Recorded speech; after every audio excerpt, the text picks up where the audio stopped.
Querido Señor, te bendecimos por esta libertad que tenemos todavía de exponer y estudiar tu palabra públicamente. Te pedimos que tu Espíritu nos ilumine y produzca en nosotros, Señor, los cambios que vos deseas. Que bendigas este momento, Señor, para que sea así, en el nombre de Jesús. Amén. Bueno, en el capítulo 5 de Juan, entonces vamos a comenzar leyendo. Tenemos la historia que en mi versión tiene como título El paralítico de Betesda. No tienen títulos los originales, sino que es todo el relato del Evangelio. No tienen capítulos y no tienen versículos. Son cosas que se han agregado para facilidad de la lectura. Dice el versículo 1: después de estas cosas, había una fiesta de los judíos y subió Jesús a Jerusalén. Y hay en Jerusalén, cerca de la puerta de las ovejas, un estanque llamado en hebreo Betesda, el cual tiene 5 pórticos, y en esto yacía una multitud de enfermos, ciegos, cojos, paralíticos, que esperaban el movimiento del agua. Porque un ángel descendía de tiempo en tiempo al estanque y agitaba el agua, y el que primero descendía al estanque después del movimiento del agua quedaba sano de cualquier enfermedad que tuviese.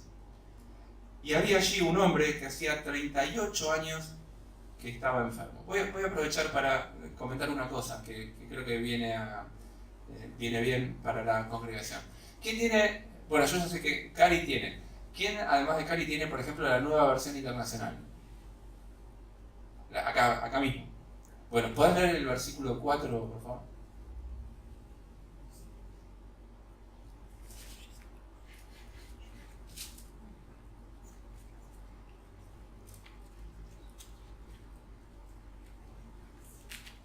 Lo puse en un problema.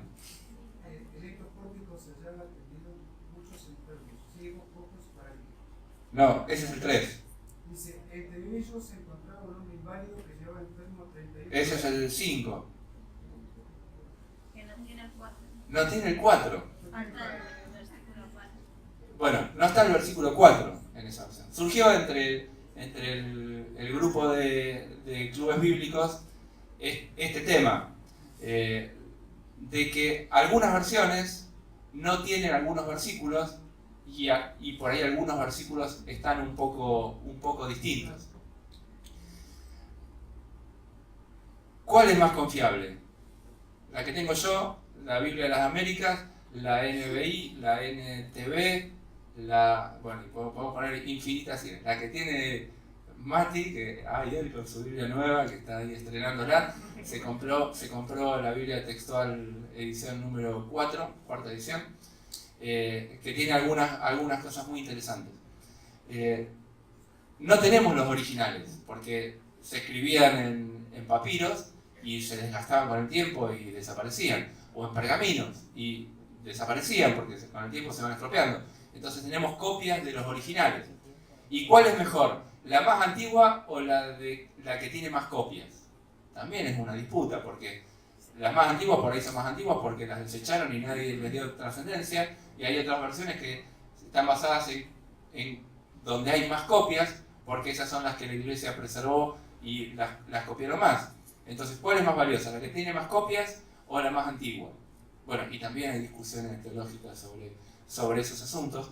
Pero para la tranquilidad de todos, tuvimos el año pasado un curso de bibliología y vimos que las diferencias son mínimas. Son realmente despreciables. Un 99, no sé cuánto por ciento de la escritura no hay ningún problema. Y fíjense que, por ejemplo, el versículo de Juan 5.4, que no está, se supone que es un agregado que alguno de los copistas que hizo la copia del Evangelio de Juan lo agregó como que era una historia popular de que venía un ángel y revolvía y movía el agua.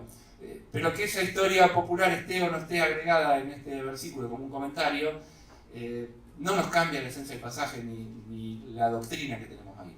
Yo lo comparo con esta imagen que me parece que es muy ilustrativa. Como toda ilustración, tiene su muestra de verdad, pero no hay que ir a fondo con todas las similitudes. Pero cada traducción de la Biblia, yo la veo, los originales están en hebreo, bueno, los originales no están, pero las copias más antiguas están en hebreo del Antiguo Testamento y en griego del Nuevo Testamento, y de ahí se traducen las distintas versiones que tenemos en español. Pero yo lo comparo a tener una ventana, cada una de las traducciones es una ventana, donde a través de esta traducción podemos ver las verdades espirituales que están en los originales, pero no tenemos nosotros en español, los originales, nadie de los discípulos ni de los profetas escribían en español.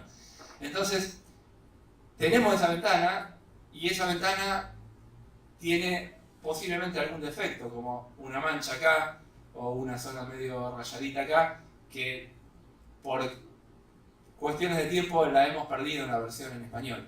Pero ninguna de esas cosas impide que veamos las verdades espirituales que están en la Escritura. Porque ninguna verdad de la Escritura está en un único versículo de la palabra. Siempre está desparramada a lo largo de toda la Escritura. Entonces, si queremos ver cómo es la salvación de una persona, cómo es el sacrificio de Cristo, cómo es la escatología del futuro, no va a depender exclusivamente de un detalle, de una traducción de un versículo.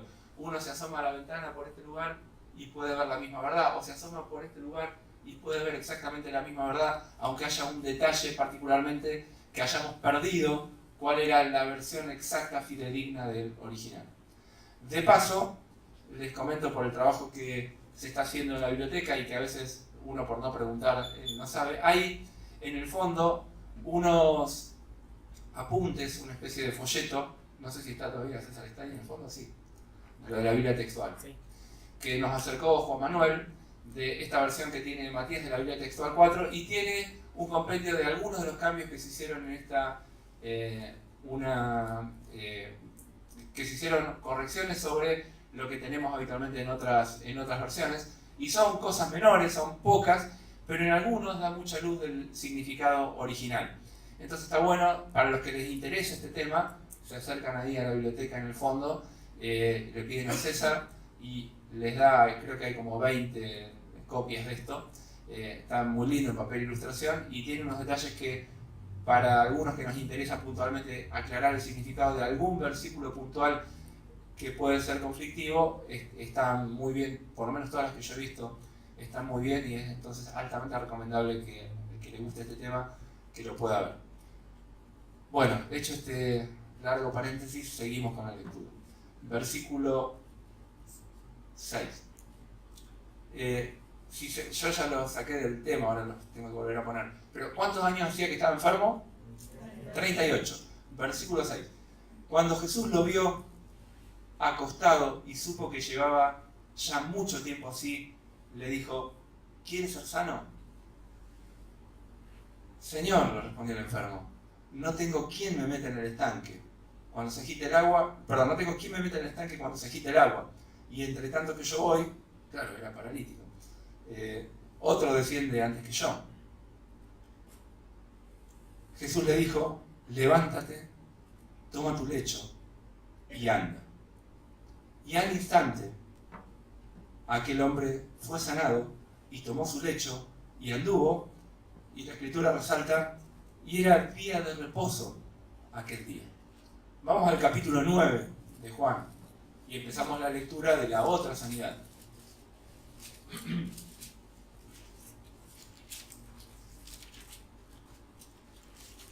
Versículo 1. Al pasar Jesús vio a un hombre ciego de nacimiento. Y le preguntaron sus discípulos diciendo: Rabí, ¿quién pecó? ¿Este o sus padres para que haya nacido ciego? Respondió Jesús, no es que pecó este ni sus padres. Ese no es el tema, sino que para que las obras de Dios se hagan manifiestas en él. Me es necesario hacer las obras del que me envió, entre tanto que el día dura. La noche viene cuando nadie puede trabajar. Entre tanto que estoy en el mundo, luz soy del mundo. Dicho esto, escupió en tierra e hizo lodo con la saliva y untó con el lodo los ojos del ciego y le dijo: ve a lavarte en el estanque de Siloé, que traducido es enviado. Fue entonces y se lavó y regresó viendo. Entonces los vecinos y los que antes le habían visto que era ciego decían: ¿no es este el que se sentaba y mendigaba? Unos decían: él es, y otros: a él se parece. Y él decía: soy yo. Y le dijeron: ¿cómo te fueron abiertos los ojos? Respondió él y dijo: aquel hombre que se llama Jesús hizo lodo, me untó los ojos y me dijo: ve al Siloé y lávate. Y fui y me lavé y recibí la vista. Entonces le dijeron: ¿dónde está él? Era ciego, se había ido, había lavado, había vuelto. Y dijo: no sé. Llevaron ante los fariseos al que había sido ciego, y el versículo 14 dice: y era día de reposo, cuando Jesús había hecho lodo y le había abierto los ojos. Bueno, paramos acá. Y ahora les pregunto a ustedes, yo aprovecho para tomar agua. Díganme qué parecidos ven en estas dos historias. Era día de reposo. Era día de reposo. Bien, ¿qué más? Los dos estaban enfermos hace mucho tiempo. Uno desde que nació, y era un hombre ya grande, después vamos a seguir la lectura y lo vamos a ver, y el otro 38 años. Supónganse que fuera yo, vamos para atrás en el tiempo, 53 menos 38, alguien que me ayude, 15. Imagínense que de los 15 años uno viene sufriendo una enfermedad permanentemente y nunca una mejora. Bueno, los dos de hace mucho tiempo. ¿Qué otro detalle? Ambos el Señor los vio. ¿Qué más? El Señor los curó a los dos. El Señor los sanó a los dos, los curó a los dos. Hay un estanque en cada historia. Es como que es imposible no poder ver el paralelo de estas dos historias. Bueno, no sabemos, porque el Señor le pregunta: ¿querés ser sano?, le dice al paralítico, y el paralítico no le dice ni sí, ni no, ni blanco, ni negro. Le dice: y no puedo ir. Le contesto a que quería, porque estaba ahí en el estanque. Así que entendemos que sí, que quería ser sanado. Y el ciego estaba ahí, estaba mendigando. El Señor se acerca. El ciego no le pide que se acerque. El paralítico no le pide que se acerque. Es el Señor el que lo ve, como dijo Daniel, y además se acerca para producir la sanidad en estas dos personas. Bueno, continuamos con la lectura. Vamos al capítulo 5. Dijeron a aquel que había sanado: es día de reposo, vos no podés andar haciendo ese trabajo, no podés andar llevando tu camilla. Entonces, él le respondió, versículo 11: el que me sanó, él mismo me dijo: toma tu lecho y anda. Entonces le preguntaron: ¿quién es el que te dijo: toma tu lecho y anda? Y este versículo nunca deja de sorprenderme. Y el que había sido sanado no sabía quién fuese. Tenía idea de quién lo había sanado. Vamos al capítulo 9, porque ya lo leímos.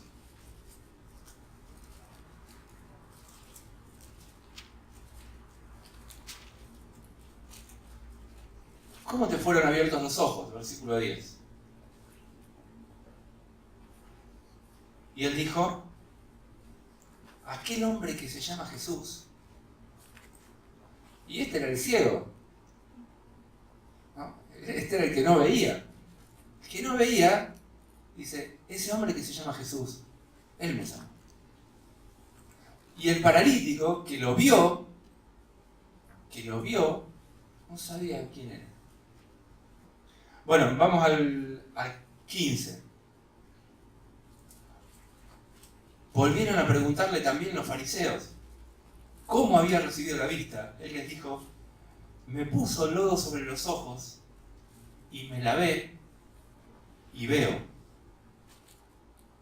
Entonces algunos de los fariseos decían: este hombre no procede de Dios, porque no guarda el día de reposo. Esos eran los más estrictos cumplidores de la ley, los que más la conocían, decían eso. Y otros decían: ¿cómo puede un hombre pecador hacer estas señales? Y había disensión entre ellos. Entonces volvieron a decirle al ciego: ¿qué dices tú de que te abrió los ojos? Y él dijo: yo creo que es profeta. Bueno, de nuevo, paramos acá un poquito. Parecidos y diferencias.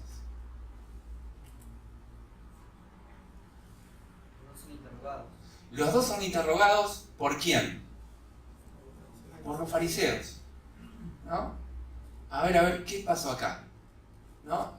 Ellos como que tenían que evaluar, juzgar y decidir si lo que había pasado estaba bien o no. Se ponían a sí mismos el título de representantes de Dios, eran los que interpretaban la ley y tenían que decir ellos, si estaba bien o si estaba mal lo que Dios mismo había hecho.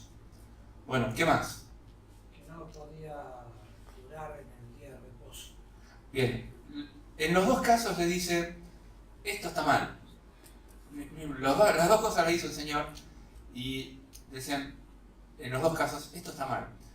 Si uno mira cuántas sanidades hizo el Señor en los días de reposo, le da que casi todas. ¿Por qué lo hacía así? ¿Por qué provocaba sanando en el día de reposo? ¿Por qué no lo hacía un día antes o un día después?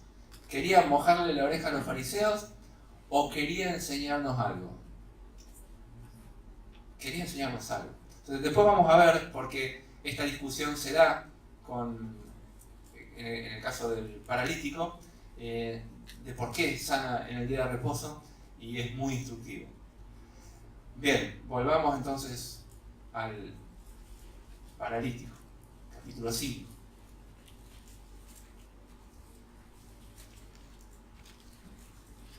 Bueno, quiero resaltar esto que yo lo dije, y por esto no lo han dicho ustedes, que uno sabía quién era Jesús, el ciego, y el otro no tenía idea de quién era Jesús, y era el que veía, el que lo vio. Yo no está relatado, pero no me puedo imaginar cuando el Señor le dijo: tomá tu lecho y andá, ¿a dónde se fue? Porque el ciego se tuvo que ir a lavarse al estanque y tuvo que alejarse del Señor. Pero cuando fue sanado, no le dijo: andate a tu casa. Le dijo: toma, agarrá tu lecho y empezó a caminar. Y el tipo agarró el lecho y empezó a caminar. Pero no le dijo a dónde tenía que ir. No sé a dónde fue. Pero lo raro es que no se haya quedado con el Señor, ¿no? Es muy raro que después de 38 años esperando una sanidad que nunca te llega y no tenés ninguna expectativa de que te llegue porque tenés que esperar el movimiento del agua y no tenés nadie que te ayude y sos paralítico, ni siquiera sabes para qué estás ahí, ¿no? Es como lo que dice el Salmo, el Salmo 103, que dice que Él es el que perdona nuestros pecados, el que sana nuestras dolencias, el que saca del hoyo tu vida. No había ninguna esperanza de que ese hombre sea sano. Estaba en un hoyo. Estaba ahí, no podía bajar y no había nadie que lo ayude. ¿Para qué estaba ahí? Estaba estancado y no había chance de que saliera. El Señor lo sacó de ahí. Y es raro que no se quedara con él. Bueno, habíamos leído hasta el versículo 13, versículo 14. Os releo desde el 12. Los fariseos le preguntaron: ¿quién es el que te dijo toma tu lecho y anda? Y el que había sido sanado no sabía quién fuese, porque Jesús se había apartado de la gente que estaba en aquel lugar. Después le halló Jesús en el templo y le dijo: mira, has sido sanado, no peques más, para que no te venga alguna cosa peor. ¿Y qué hizo este hombre? El hombre se fue y dio aviso a los judíos que Jesús era el que le había sanado. Y por esta causa, los judíos perseguían a Jesús y procuraban matarlo, porque hacía estas cosas en el día de reposo. Y vamos al capítulo 9. Acá el relato es un poquito más largo, pero da gusto leerlo, así que lo vamos a leer.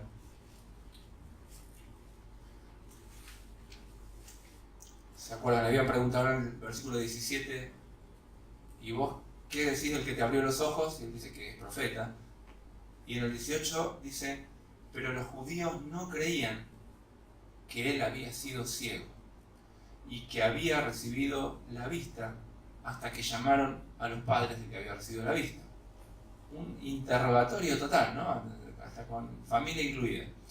Y les preguntaron diciendo, ¿es este vuestro hijo el que vosotros decís que nació ciego? Imagínense el dolor para un padre de que un hijo naciera ciego, ¿no? Y convivir con eso durante toda la niñez, toda la adolescencia, toda la juventud y hasta este momento, porque sin duda mendigaba, era una carga para la familia todavía. Y dicen, ¿es el que ustedes dicen que nació ciego? Y sus padres respondieron y les dijeron, sabemos que este es nuestro hijo y que nació ciego, pero cómo ve ahora no lo sabemos. O quién le haya abierto los ojos, nosotros tampoco lo sabemos. Edad tiene, preguntadle a él hablará por sí mismo. Y Juan nos aclara que esto dijeron sus padres, y nos relata la presión social que había en esta época por los fariseos, porque tenían miedo de los judíos, por cuanto los judíos ya habían acordado que si alguno confesase que Jesús era el Mesías, fuera expulsado de la sinagoga. Esta presión era muy intensa, porque no solo es que se hacían cargo de los asuntos de la religión, también afectaba la vida civil. Yo me acuerdo cuando el año que vivimos en España, los hermanos mayores nos contaban de sus épocas jóvenes de creyentes cuando en España eran perseguidos. No eran perseguidos en el sentido de que los mataban, pero sí esta presión social. Si uno no pertenecía a la Iglesia Católica, o sea, nacía dentro del ámbito de, por ejemplo, de una familia cristiana y no lo bautizaba en la Iglesia Católica, entonces no estaba en el registro civil. No figuraba en el registro civil, porque el registro civil lo llevaba a la Iglesia Católica. Y eso le producía un montón de complicaciones a nivel laboral. Porque si alguien tenía que tomar un empleado, ¿a quién tomaba? A uno registrado y a uno que tuviera la bendición de la autoridad del pueblo. Y la autoridad del pueblo era el capellán, el que estaba... Bueno, hay una presión social muy fuerte y los padres, en lugar de quedar deslumbrados por lo que hizo el Señor y volcarse a ver qué había pasado con su hijo, tratan de conservar su estado para no correr riesgo en su posición social o quién sabe, su trabajo o lo que ellos tuvieron como privilegio de pertenecer a esa sociedad.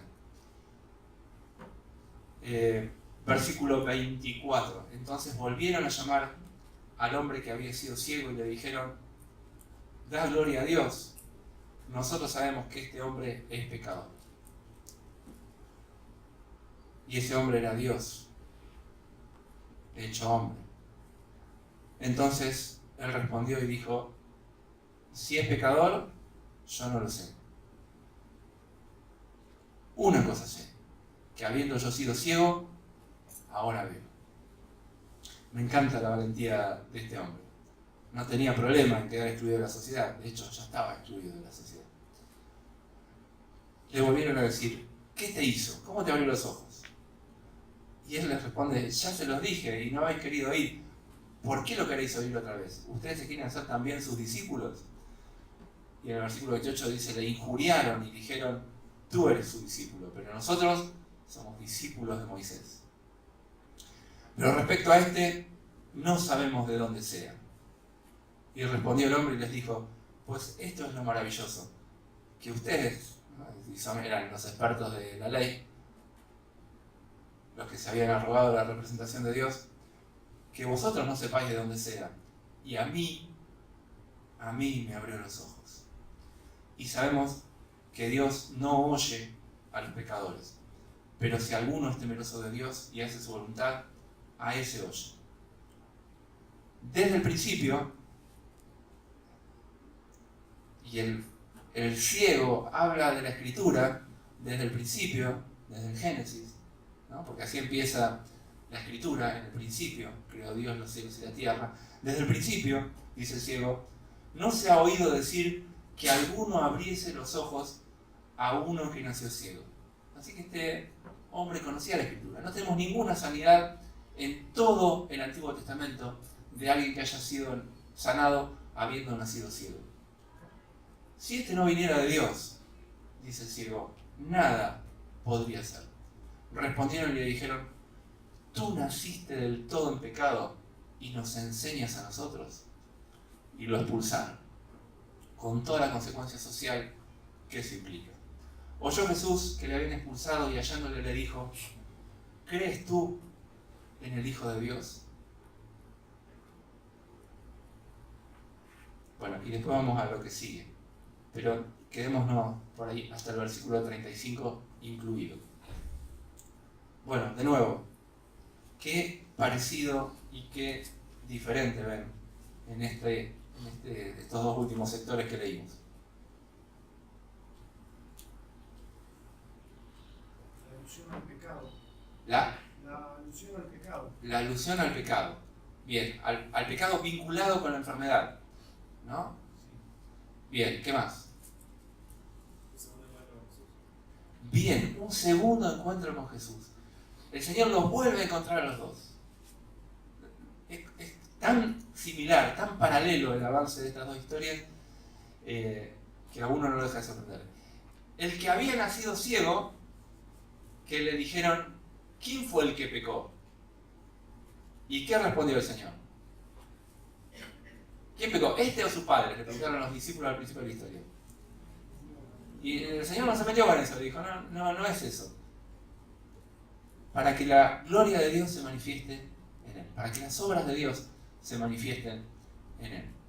Y los judíos refuerzan esta tendencia de que si tenés un problema de salud, tenés un pecado, porque le dicen, vos naciste del todo en pecado. ¿Y qué pasó con el paralítico? ¿Qué le dijo el Señor? Que ya no peque más porque le metió otro mal peor. No peques más para que no te venga una cosa peor.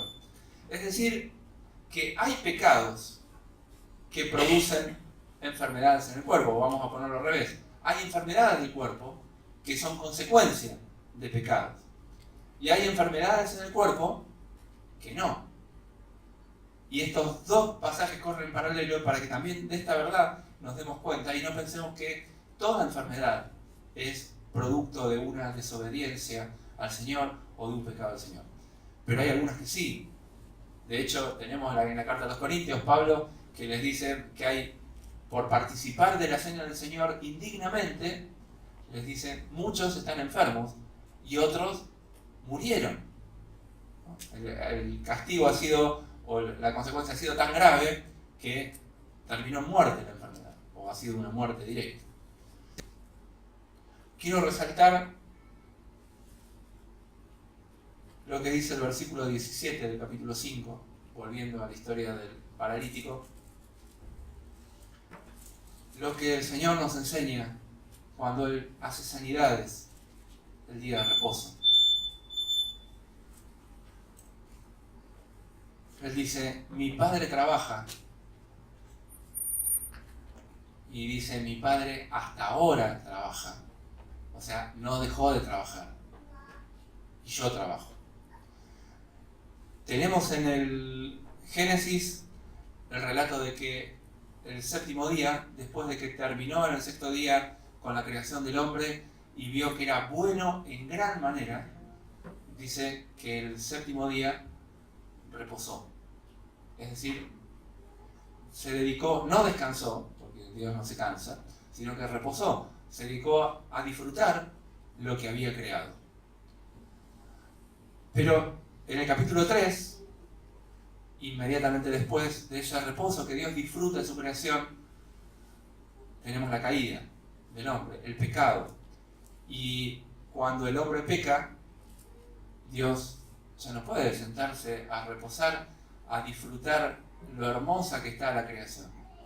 Porque ante la caída tenemos el hombre en maldición, la mujer en maldición, la tierra en maldición, y Dios desde ese momento trabaja para que ese estado que se perdió sea restaurado. Y al final de este libro tenemos el estado restaurado después del trabajo de Dios, y el trabajo de Dios no es otra cosa que el trabajo de redención, que el Señor Jesucristo muere por nuestros pecados para restaurar lo que se había perdido al principio. El hombre se hizo, apenas pecó, trató de trabajar para arreglar la situación, y se hizo delantales, ¿no?, para cubrir su desnudez. Pero ¿qué pasa si uno está desnudo y se pone un delantal y lo mira de atrás? Bueno, está en el horno, ¿no? Si quiere cubrirse está en problemas. Bueno, toda religión, todo esfuerzo humano por tratar de cubrir el pecado delante de Dios no es otra cosa que inútil y que vano. Y lo que hizo Dios, el primer trabajo que hizo Dios después de la caída, fue un símbolo de lo que hizo el Señor Jesucristo en la cruz por nosotros. Les hizo unas túnicas de pieles, mató animales inocentes y con eso cubrió el pecado del hombre. Así que el Señor, cuando sanaba el día de reposo, quería transmitir esta verdad, que desde la caída Dios trabaja para la salvación de las personas. Y me gusta que lo hizo conmigo. Dios trabajó para mi salvación. Dios, como destacábamos al principio, primero me vio, me buscó, se acercó y me sanó. No físicamente, después vamos a ver al final que el Señor extrapola esta sanidad a un nivel espiritual y sale de este nivel, de estas cuestiones de la tierra. Yo quiero resaltar la última reacción que tenemos del paralítico, que está en el versículo 15. Después el Señor se queda charlando con los fariseos, pero lo último que hace el paralítico el último detalle de su vida es: el hombre se fue. El hombre se fue. Después de la última charla con el Señor, este hombre se fue. Y Juan capítulo 9, volvemos al ciego. Yo leí el 35 para que quedara notorio lo que dijo Diego, que el Señor se vuelve a encontrar con cada uno de ellos. Y leemos entonces desde ahí. El Señor hallándole, o mejor dicho, después de que oyera que lo habían expulsado y hallándole le dijo: ¿crees tú en el Hijo de Dios? Y él respondió y le dijo: ¿quién es, Señor, para que crea en él? Y le dijo Jesús: pues le has visto, y el que habla contigo, él es. Y él dijo: creo, Señor. Y acá tenemos la última acción que hace este hombre. Le dijo: creo, Señor. ¿Y qué hizo? Le adoró. Lo que hicimos esta mañana, hasta hace un rato, de adorar al Señor, y todas las canciones, las últimas que cantamos recién, que nos hizo cantar Roberto, hablaban de esto, de la adoración al Señor. No es solo decirlo con la boca, es una actitud de adoración. No hace falta, bueno, sí hace falta que lo hagamos en público, pero no tiene que ver con solo hacerlo en público, sino también en la vida privada. Este es el síntoma de que la obra del Señor con nosotros fue efectiva y no quedó nada más que en un nivel físico o en un nivel intelectual o en un nivel de las emociones, sino que pasó a un nivel espiritual y realmente nos hemos transformado en hijos de Dios por la obra de Cristo. Si hay adoración, si de verdad hay adoración, entonces es evidencia de que hubo una obra del Señor que dio salvación a las personas. Para terminar, yo quiero resaltar esto, que el Señor lleva esto a un nivel espiritual y no lo deja solo en un nivel terrenal. Al final tenemos versículos 40 y 41, cuando el Señor habla de la ceguera espiritual.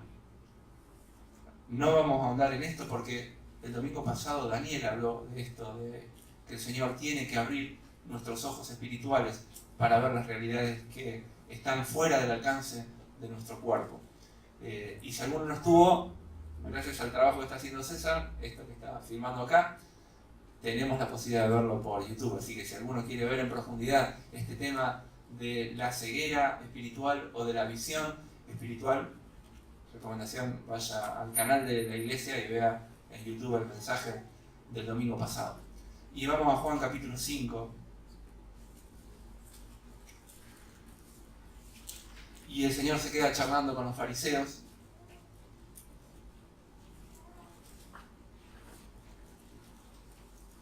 Dice el versículo 19. Respondió entonces Jesús y les dijo: de cierto os digo, no puede el Hijo hacer nada por sí mismo, sino lo que ve hacer al Padre, porque todo lo que el Padre hace también lo hace el Hijo igualmente. Porque el Padre ama al Hijo y le muestra todas las cosas que él hace. Y acá les dice: y mayores obras que éstas les mostrará, de modo que ustedes se van a maravillar. Le dice a los fariseos. Y les dice, lo que le está diciendo es: ustedes acaban de ver una sanidad física de un paralítico, pero van a ver obras mayores que estas, que tienen un nivel espiritual, que no se quedan solo en lo físico. Si recordamos el Salmo 103 dice que nos acordemos, que un recuerdo al alma de que no se olvide de ninguna de sus maravillas. Y acá dice el Señor: ustedes se van a maravillar. Él es el que perdona todas tus iniquidades, dice Salmo 3, el que sana todas tus dolencias. Y el Señor lo que le está diciendo es: van a haber obras mayores. No solo yo estoy acá para sanar las dolencias, sino que estoy acá para una obra todavía mucho mayor, que es perdonar los pecados. Y dice el versículo 21, porque como el Padre levanta a los muertos y les da vida, así también el Hijo a los que quiere da vida. Porque el Padre a nadie juzga, sino que todo el juicio dio al Hijo, para que todos honren al Hijo, como honran al Padre. El que no honra al Hijo, no honra al Padre que le envió. De cierto os digo, el que oye mi palabra y cree al que me envió, tiene vida eterna. Y acá hay una obra espiritual, interior, que no se ve, que no es visible con los ojos estos, pero sí que es visible con los ojos espirituales. El que oye mi palabra y cree al que me envió, tiene vida eterna. Y no vendrá a condenación, mas ha pasado de muerte a vida. La salvación del alma, la vida eterna, es lo que el Señor ofrece. Una obra mayor de tal manera que nos maravilla. Yo entiendo que todos los que estamos acá hemos pasado por esta experiencia. Juan 5:24, de que oímos la palabra de nuestra salvación, la obra que hizo el Señor Jesucristo en la cruz, la hemos creído y por lo tanto tenemos vida eterna. Y lo que sigue es lo que nos espera, que un día vamos a oír la voz del Señor Jesucristo y nuestros cuerpos, si todavía estamos vivos, van a ser transformados. Y si estamos en el sepulcro, vamos a ser resucitados. Tenemos la certeza, por esto que dice acá, hemos oído la palabra de salvación, la hemos creído, tenemos vida eterna. No hay duda, no hay duda. No vamos a venir a condenación. Si el Señor nos dio vida eterna y después la quitara, no sería vida eterna. Pero el Señor nos dio vida eterna y por lo tanto es eterna y por lo tanto no vamos a ser condenados. Y si alguno no pasó por esta experiencia, bueno, sin duda esta es la misión de la iglesia. No hay otra misión superior a esta que transmitir el Evangelio de nuestra salvación para que otras personas pasen de muerte a vida eterna.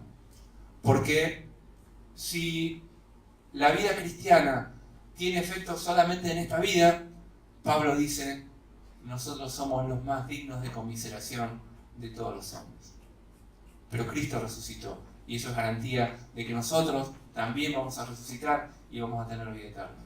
Así que la misión de la iglesia, si bien tenemos tarea social para hacer, si bien tenemos mandato para ayudar a los que están en necesidad, la misión superior de la iglesia es la que tiene que ver con la eternidad. No hay otra. Cuando yo me acuerdo una vez en el trabajo de allá en Buenos Aires, mi jefa me preguntó, ¿y ustedes qué hacen en la iglesia? ¿No? Como, esperando a ver qué hacíamos socialmente.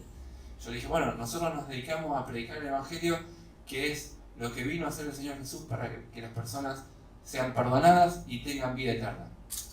Y nunca me olvidé su respuesta. Me dijo, ¿eso nada más?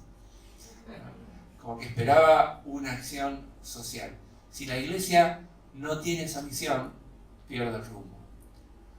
Tenemos otras cosas para hacer, sin duda, pero esa es nuestra misión. Bueno, que Dios bendiga su palabra y que en esta consideración cada uno de nosotros hayamos extraído algo para bendición de nuestra vida, de nuestra alma. Solo sé que yo era ciego y ahora puedo ver. Y una cosa es respirar y otra es ver la luz. Y hoy te miro y ahora sé que no hay nada